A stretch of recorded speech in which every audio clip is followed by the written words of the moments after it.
Hi everyone and welcome to the Syncretism Society Virtual Academy, and my name is Mehmet.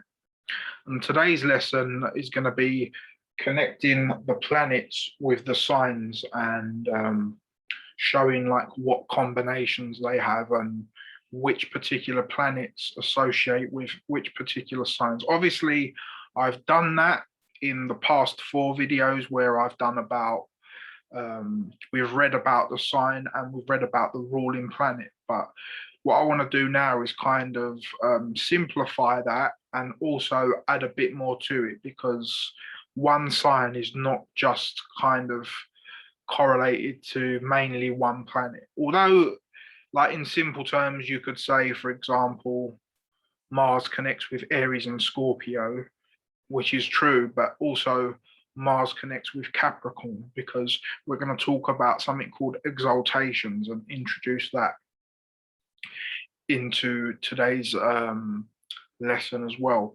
So what I want to do before I get into that, I just want to kind of go over like the last kind of 6 videos I've done into the introduction of astrology. So what we did, the first video was kind of understanding the basics of how energy works, looking at redshift, blue shift, and how that kind of correlates with the zodiac and how the seasons work.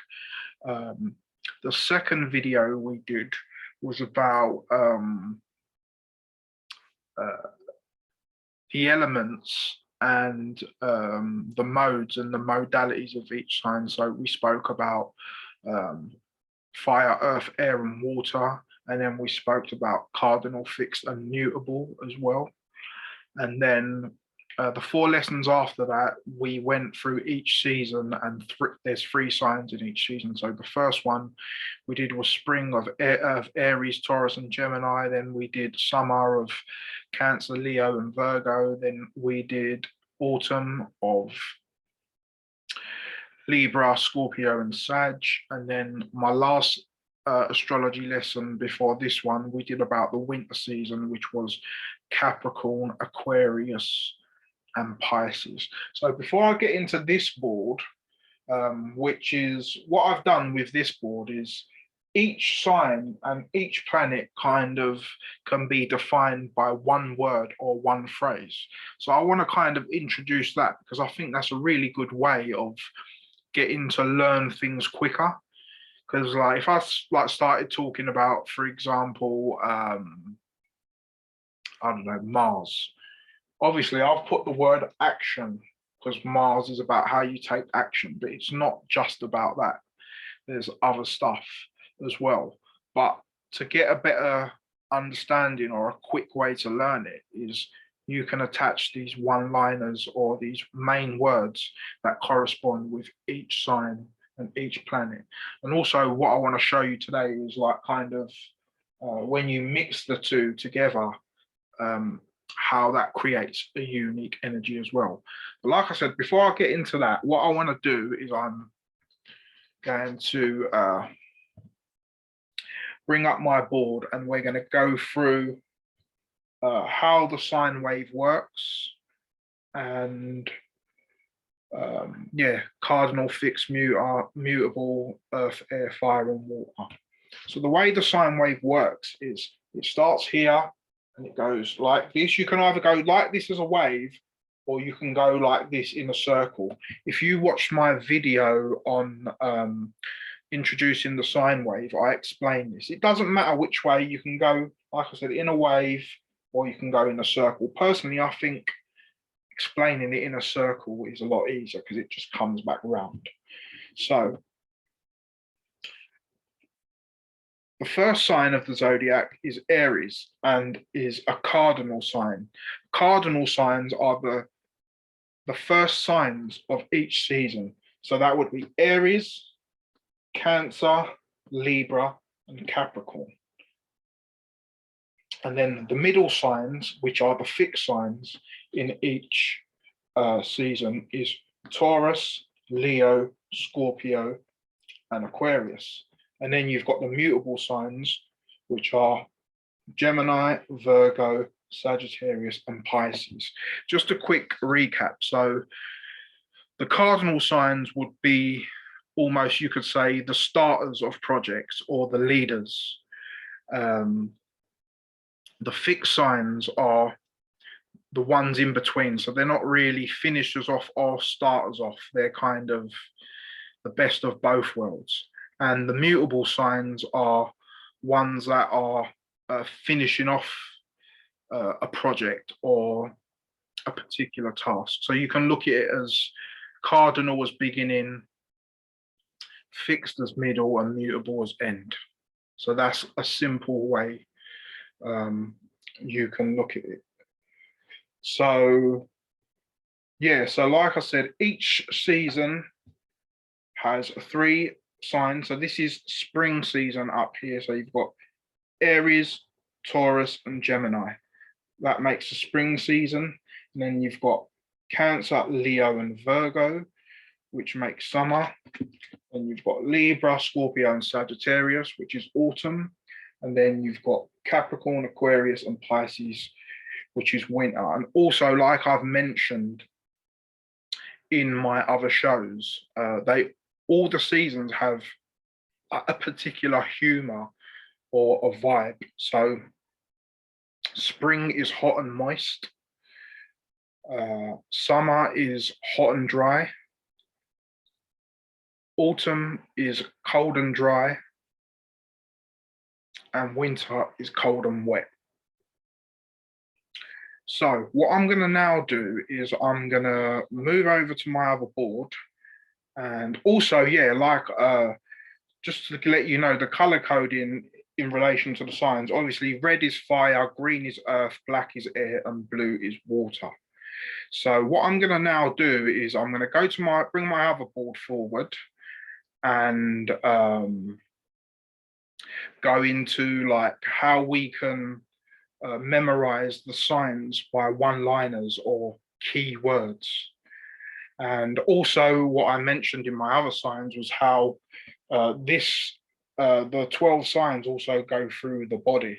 So this body that I've done in a straight line here, the head would be here and it would wrap all the way around here with the feet here. But we're going to get into that in other lessons. We're going to get into that into more detail. So what I'm going to do now, this was just a quick recap of what we've been doing. And I'm going to now go into my other board and we're going to look at each sign and its main theme and which planets connect to it. So I'll put this down here. So what I could, yeah, let me just bring this back and then I won't even have to move it. I could just turn around and show you. So as we know, the first sign is Aries. And the motto of Aries is I am. Because Aries rules the head. So, and it's your head which defines who you are, your face. So that's why Aries' motto is I am. And also the signs of Leo and Aries, the 2 fire signs, are known to be the most egotistical signs and signs that make themselves aware. So that's another reason of I am. And also it's the first sign. So it's hello, here I am. It's just kind of the first spark of the cycle, which is why it is ruled by Mars and the sun exalts in Aries as well. Exaltation is where a planet starts its journey, and where it rules is where the planet is strongest. So the 2 planets which relate to Aries would be Mars and the sun. The sun being because that's when spring, when the sun comes to the equator, that's when spring happens. So, and when the sun is at the equator, it distributes a balanced amount of light, where it's 12 hours day and 12 hours night. So the sun and Mars correlate to the sign of Aries, and the motto of Aries is I am, and also it's a fire sign, hence why I've written it in red. Second sign we have is Taurus, and is an earth sign. And the motto of Taurus is I have, because like I said, Taurus relates to the element of earth, and the element of earth is about material things and what you have and what you value. And the two signs, the two planets in relation to Taurus are Venus and Moon, because Venus is about pleasures and love, and the Moon is about the emotions. So I have a Taurus Moon. So my moon or my emotions are very Taurian. So they could be very grounded and stubborn and fixed, because obviously Taurus is a fixed sign.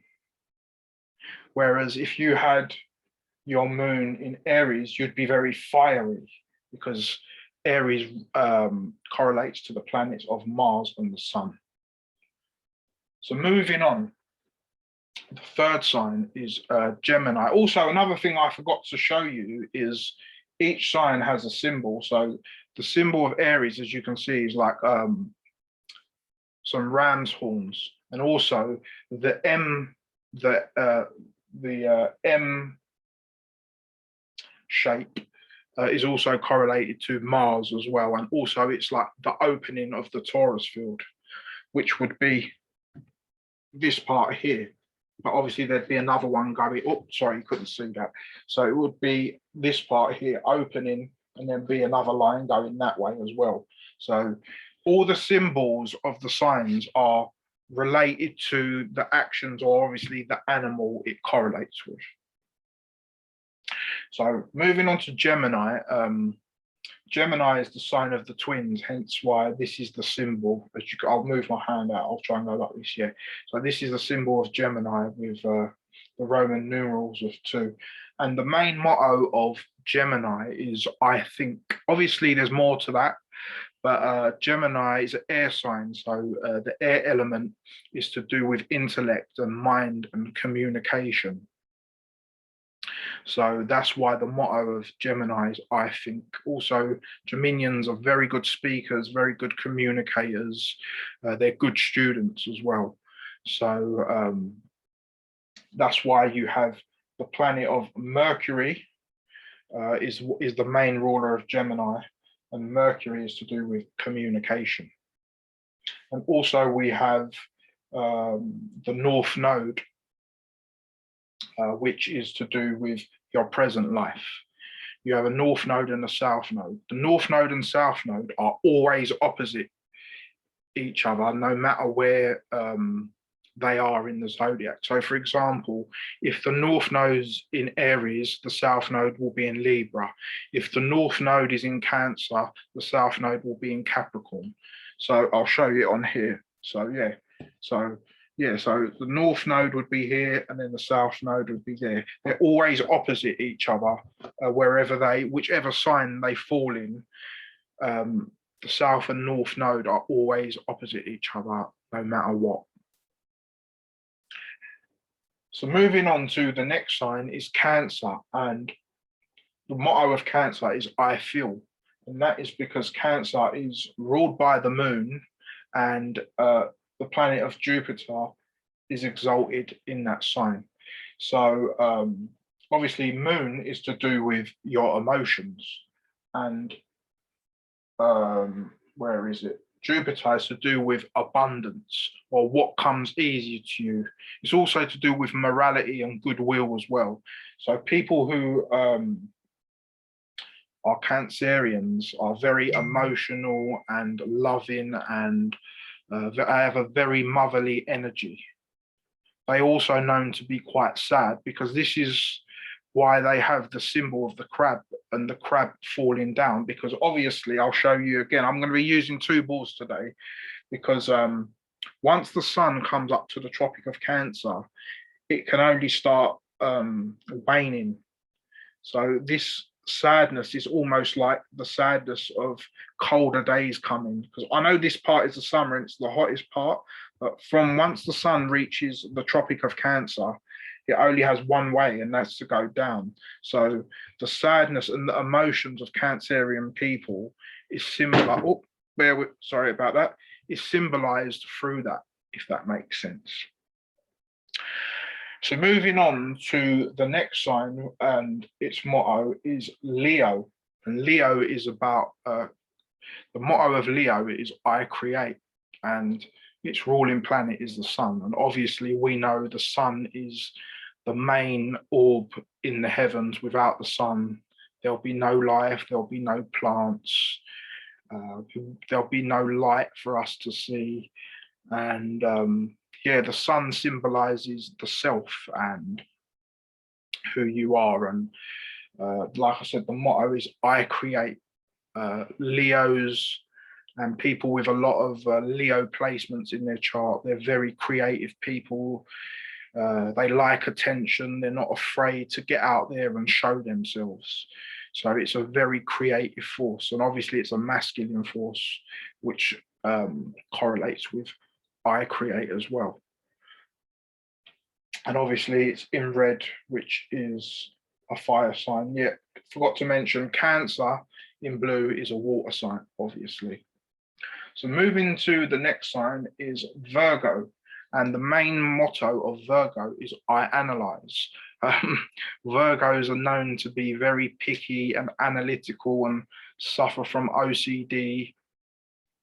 And yeah, a lot of people, how can I say, there's a lot of funny memes about Virgo and their funny ways, but Virgo is ruled by Mercury. And again, that makes sense because, like I said, Mercury, the planet Mercury, is to do with communication and intellect and the mind. So for you to be very picky and analytical and to have that OCD quality, you would have to have a very mental energy, if that makes sense.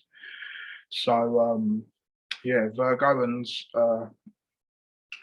is ruled by Mercury, but the element of it is Earth, so they're very grounded.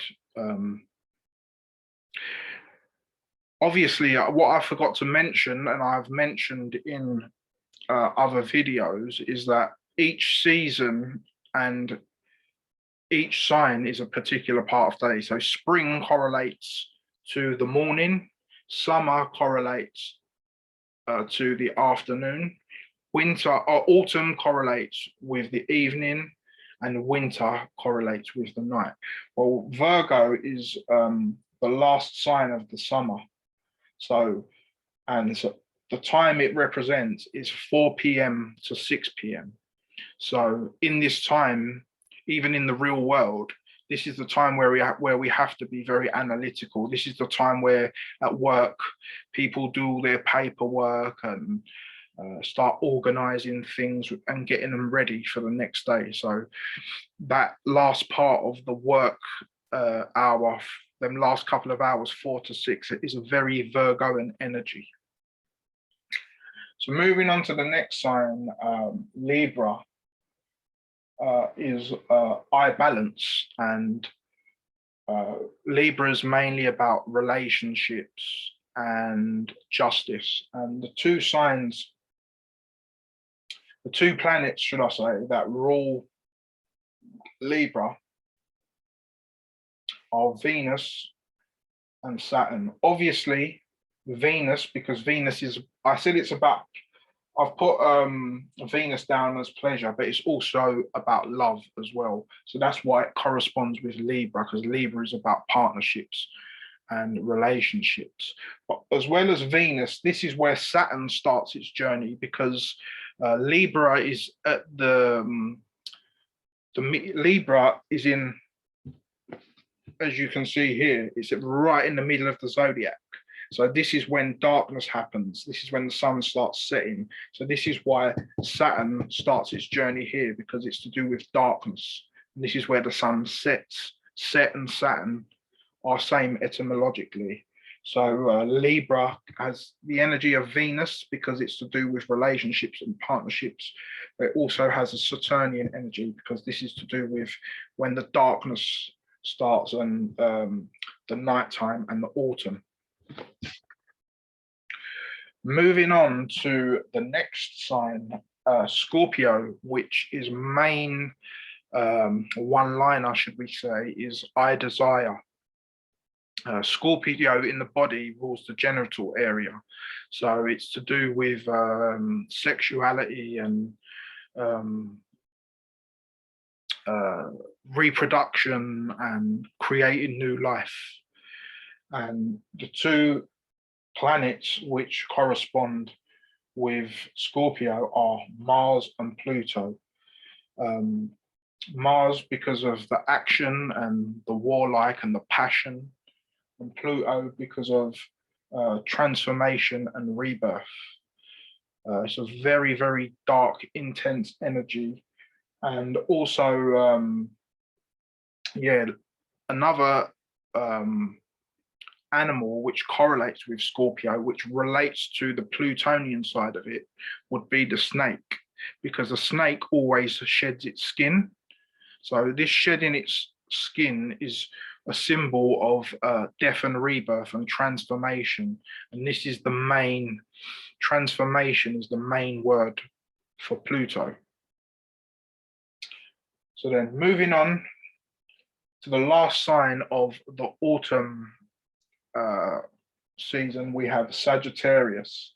And the motto of Sagittarius is I see.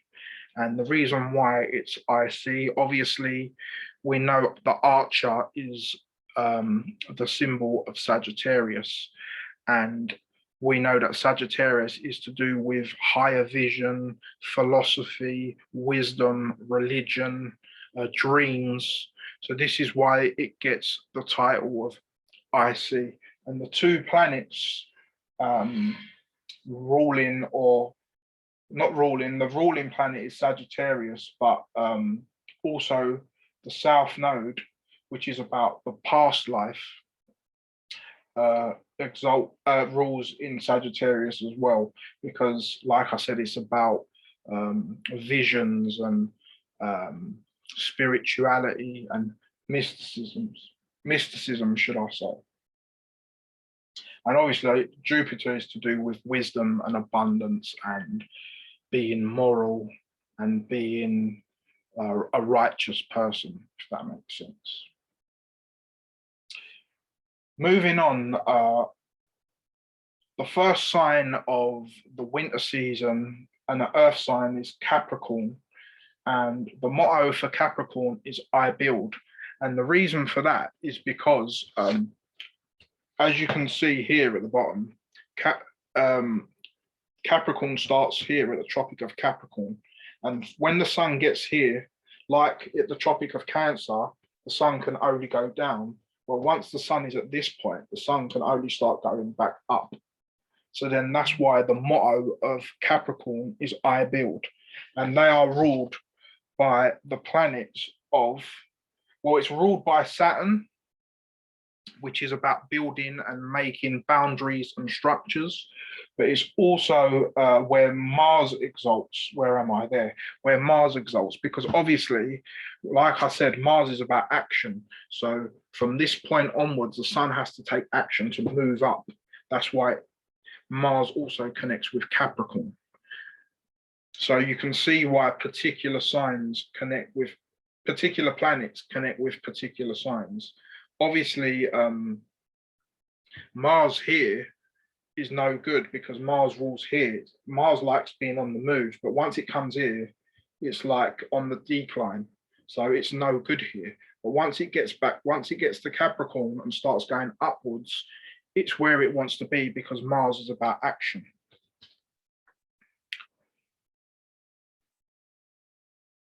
Moving on, the next sign is Aquarius, and the motto of Aquarius is I know, and it's ruled by the planets of Saturn and Uranus. Again, Saturn, like I've mentioned, is about discipline and structure and boundaries, but Uranus is about rebellion and revolution. And the motto of Aquarius is I know, because it's an air sign and it's a very mental sign. So these people are people with a lot of Aquarian energy, have a lot of new ideas, and they think outside the box because the 7 classical planets of Moon, Mercury, Venus, Sun, Mars, Jupiter, and Saturn are more correlated to the physical world, whereas Uranus, Neptune, and Pluto are more about the spiritual and transcendental world. So this is why the planet of Uranus is about rebellion, because it correlates with the fixed stars of the zodiac. It's outside of the physical realm. So it's people with a lot of good Uranian energy or a lot of Aquarian energy. They think outside the box. They don't have the traditional viewpoint or the traditional way of doing things of how a Capricorn would, for example, or of how a Capricorn, because Capricorn's very earthly, very material, very rigid. But although Aquarius is also ruled by Saturn, it's a different kind of Saturn. The way I usually say it, I see Saturn in Capricorn as a bit like, I would correspond that more to like Satan and the devil, whereas Saturn in Aquarius, I would correlate that with more with the archetype of Kronos and wisdom and being that disciplined old soul that knows what's best. This is why the symbol of Aquarius is the water bearer, because the picture of the water is of the Son of Man enlightening people with the spiritual waters from above, basically. And finally, the last sign is Pisces, which is a water sign. And the motto of Pisces is I believe. And Pisces is ruled by Jupiter and Neptune, and that's also where Venus exalts.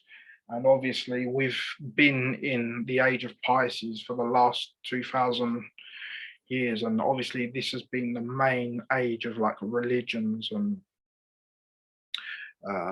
of Christianity, Islam, and Judaism.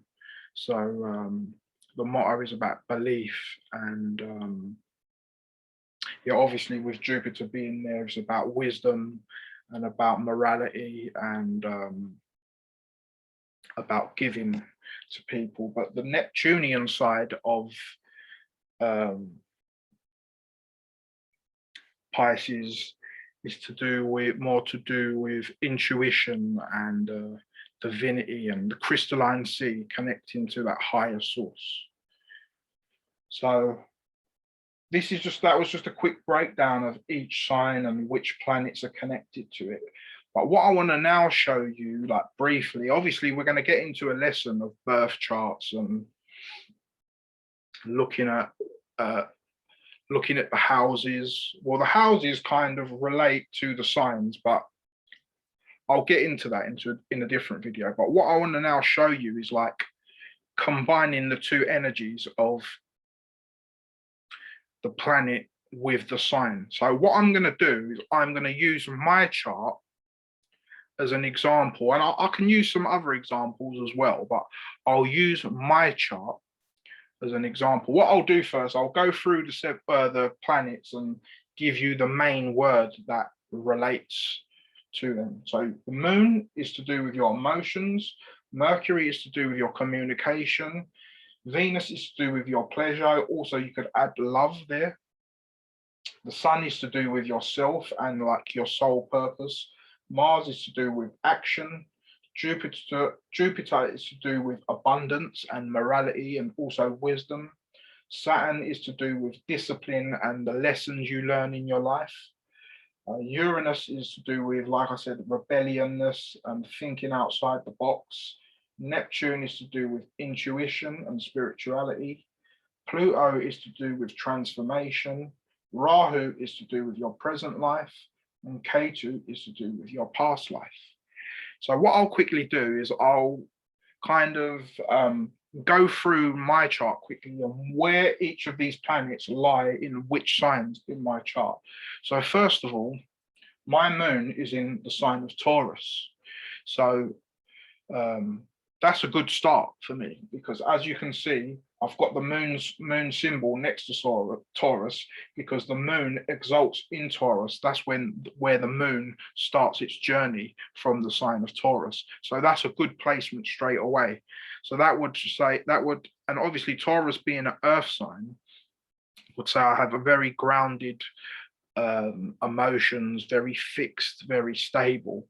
But on a negative side, Taurus rules the mouth in medical astrology. So if you've got any like bad aspects to your moon in Taurus, that can maybe give you throat problems or maybe emotional eating, because like I said, the moon is to do with your emotions and Taurus is to do with your mouth and neck. So this, what I'm trying to show you here is how to connect the two and almost like make a unique blend, if that makes sense. So Mercury is about communication. So my Mercury is in the sign of Sagittarius, which is about seeing things and philosophy, higher wisdom, religion, spirituality. So they're the things that I like to talk about. Because my Mercury is in Sagittarius, my communication is based on religion, philosophy, wisdom, higher knowledge. So again, you just combine the two energies. My Venus, which is about pleasure and love, is in the sign of Libra, which again is, before I get into that actually, Mercury rules in the sign of Gemini and Virgo. So actually Mercury in Sagittarius is actually not a good placement because Mercury rules in the sign of Gemini, and opposite Gemini is Sagittarius. So for example, if a sign if a planet rules in a particular sign, it will fall in the sign totally opposite because it's 180 degrees away from where it's comfortable, if that makes sense. Because Mercury is a very quick moving planet, whereas Sagittarius is also about long journeys. So the energies don't match up, if that makes sense. It's not the strongest placement for Mercury to be. Like, it has its benefits in the sense that, like I said, my way of communication, as you can see, is very long-winded because of my Mercury being in Sagittarius. It's funny how I've just given you a live example of that. So moving on, the sun obviously correlates with the self and the sole purpose of why you're here. That's why most people would say, I'm a Scorpio, or I'm an Aries, or I'm a Sagittarius, because the sun is the strongest energy out of all the planets which influences you. So in my case, I'm a Scorpio sun sign. So yeah, I am very into my occult and digging deep, and we have very intense emotions because we're ruled by the planets of Scorpio is the energy of Mars and Pluto. They're very, very malefic planets. I'm going to explain what malefic and benefic is as well once I've done this. So yeah, my Jupiter is in Scorpio, in Sagittarius, should I say. So that means, again, I have a lot of abundance in wisdom and religious studies. My Saturn is in Scorpio, so that is where I need to learn discipline in areas in relation to Scorpio, which is sexual desires and digging deep and looking at the occult. So that is where I will learn my lessons in my life. Saturn, wherever Saturn is in your chart, is where you need to learn. You'll learn a big lesson there, or it's pointing to the area that you need to find more discipline in. So in relation to me, that would be Scorpio. My Uranus, again, is in Sagittarius. I have 5 planets in Sagittarius, which is why I love spirituality and religion and yeah, higher wisdom and stuff like that so much. My Neptune is also in Sagittarius. My Pluto is in Scorpio, and my Rahu is in Gemini, and my Ketu, which is the past life, is in Sagittarius. So I hope you guys enjoyed that. I hope I made all that clear. And if I didn't, feel free to message me. Like I always say, you can always inbox me. But what I'll do just before we go, I'll just run through each one again, and then we'll round it off. So we'll go through the signs. Aries, I am. Taurus, I have. Gemini, I think. Cancer, I feel. Leo, I create. Virgo, I analyze. Libra, I balance. Scorpio, I desire. Sagittarius, I see. Capricorn, I build. Aquarius, I know. And Pisces, I believe. The moon controls your emotion. Mercury, your communication. Venus, your pleasures. The sun, your self and soul purpose. Mars, your action. Jupiter, abundance. Saturn, discipline. Uranus, rebellion. Neptune, intuition. Pluto, transformation. Rahu, present life. And Ketu, past life. So again, guys, until next time, peace, love, and blessings. I'm out.